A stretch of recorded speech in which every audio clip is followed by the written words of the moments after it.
2.56 3.235। এখন দেখো এখানে 5 এর উপরে পৌনঃপুনিক, 6 এর উপরে পৌনঃপুনিক আছে, তার মানে এই পৌনঃপুনিক মানেটা কি?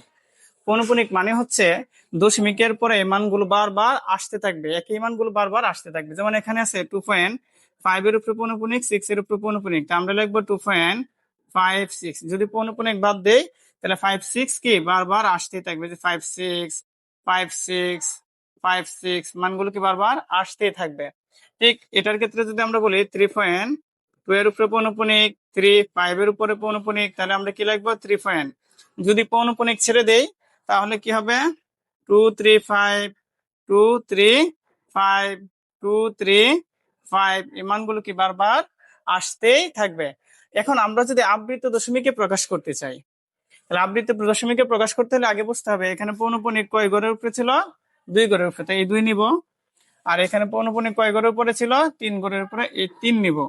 এবং এই দুইটা সংখ্যার লসাগু করব, এই দুইটা সংখ্যার কি করব, লসাগু করব। 2 এবং 3 এর লসাগু কত, লসাগু কত হবে 6।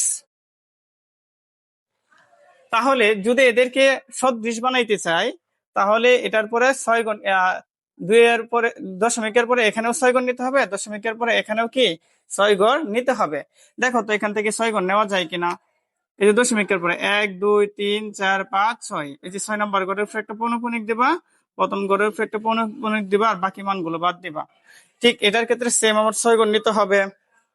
তাহলে নিবা 1 2 3 4 5, এই যে 6 নম্বর ঘর, 6 নম্বর ঘরে একটা পৌনঃপুনিক দিবা, প্রথম ঘরে একটা পৌনঃপুনিক দিবা, বাকিগুলো বাদ দিয়ে দিবা। তাহলে দেখো তো এটা আর এটা দেখতে কি একই রকম হলো না? এটাকে বলে সদৃশ আবৃত দশমিক।